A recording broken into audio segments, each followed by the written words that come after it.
What's up, guys? So I'm sitting here reading Deuteronomy chapter 1, and I just wanted to record this video real quick because I feel like this is like really, I feel like the Lord's speaking to me on this a lot, and so I don't know who could use this as well. But this is so interesting because here we have Israel.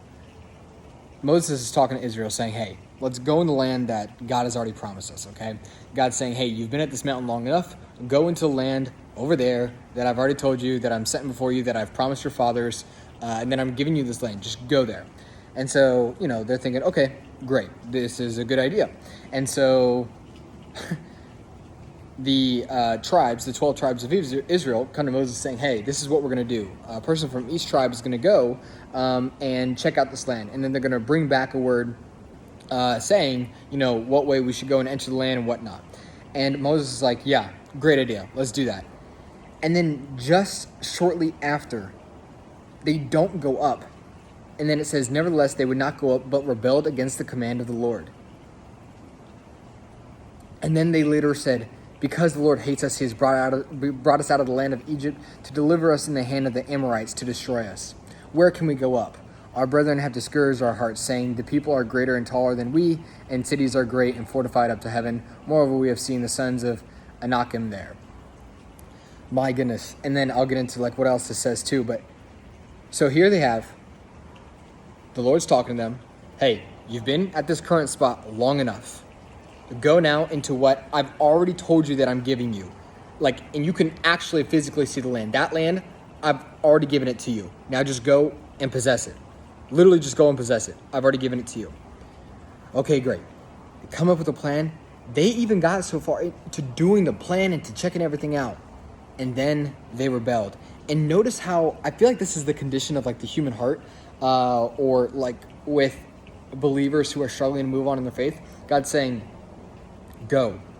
You've been at this current spot long enough. You know clearly what I'm trying to tell you to go do. Go. And then we're like, okay, we know. Okay, let's go check it out. And so we come up with a plan. We're like, all right, this seems reasonable. And then we don't do it. We rebel in our hearts and we stay put. This is exactly what's happening here with the Israelites. And think about what they said. Notice they're changing their language once they decide to stay put.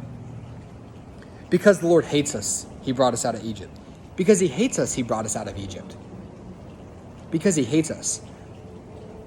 That's like Jesus died on the cross for us because he hates us. He hates us, so therefore he saved us. He saved us from slavery because he hates us.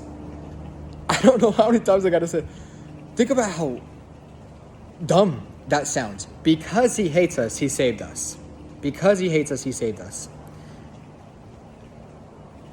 He brought us out of the land of Egypt to deliver us. So he saved us from one just to give us over to another. Look at this. He saved us from these people just to give us over to these people. When the Lord's the one saying, go into this land, I've already given it to you. And they're saying, oh no, you hate me. You hate me. That's why you saved me from slavery. That's why you're trying to give me all this stuff, because you hate me. And then what happens when you take on that attitude? Our brethren have discouraged our hearts. When you take on that attitude, you're going to become faint of heart, discouraged, and wondering, does God hate me? And, I see what he's doing over there. I don't even know. And you start to question everything. And let's look at what Moses says. Because right here, I'm just getting a feeling that it's most of us have not moved forward in faith because we've spent too much time looking back. If I think about what's going on here, they are relating what's going on in the present because of what's going on in the past, and therefore they're not allowing themselves to move forward. They're thinking that everything that was as best as possible happened in Egypt because they're so focused on what happened in the past, they're not able to move forward with what's going on. And then let's look at what Moses says in verse 29. And by the way, this is Deuteronomy 1. I don't know if I mentioned that. It says, then I said to you, do not be terrified or afraid of them. Okay, so don't be afraid of the people. Don't be afraid of what you see. Don't be afraid of perhaps the obstacles coming up. There's going to be obstacles, okay? The Lord's not just going to wipe them out for you. He says, go and possess it. So there's a doing side of it. Yes, he has given it to you, but there's also a doing side of it. Verse 30, the Lord your God who goes before you will fight for you. according to all that he did for you in Egypt before your eyes. So he's not just saying go and do it. He's saying as you're going, the Lord is going to go before you. So even when you're making your way onto the new thing, trusting by faith, even though it can be scary, because maybe the people are big or, whatever you see for whatever God's telling you, maybe whatever thing for you is scary. In that, he's still going before them. He's still going before them. And so what's so good about that? It says he will fight for you. And then what does it say?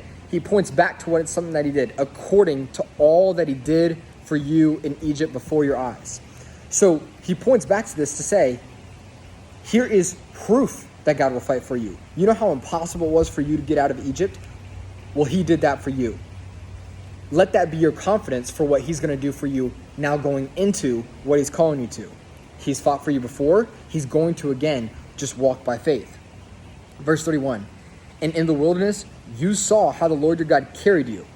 So there's a sustaining that the Lord is doing. So even in their rebellion, you guys were a witness to how the Lord carried you guys. Okay? As man carries his son in all the way that you went until you came to this place. So in this image, there's almost a completeness of God doing the thing. God being the one. So it says, the picture that it gives us as a man carrying his son. That is a complete sustaining by the Father. That is a complete sustaining, a complete carrying. He's doing the heavy lifting. The kid is just being carried. He's trying to point to all this to show, do not be afraid.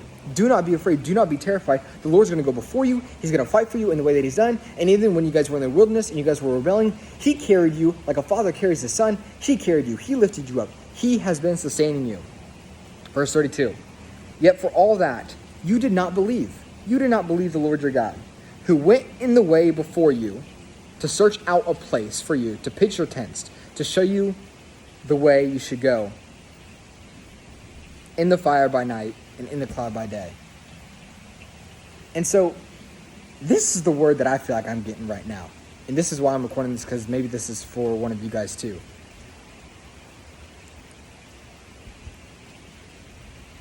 The Lord has done so much for us.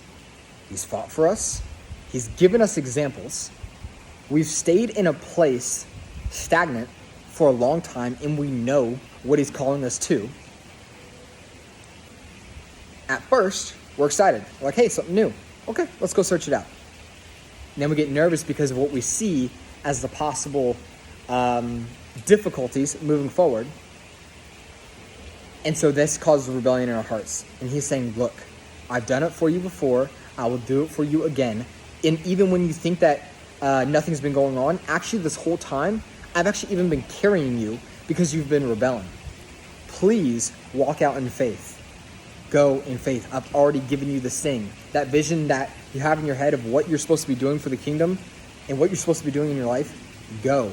I've already given it to you. Walk out in faith. I've already gone before you. I've already searched out the places so you can pitch your tents. I've already been guiding you, by night and by day. I've been doing everything for you.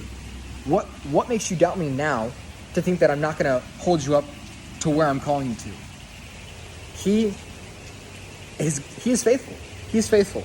And I think that's what he's pointing. And I think that's one of the blessings of having scripture to look back on, is see how God has handled his people in the past, see what he's done for them, and see, if there are any trends in your life happening the same way. See if, he's calling you to something too. So, I don't know. That passage just really spoke to me. So, if it spoke to you, I'm glad for it. And look, just trust him. Just trust him.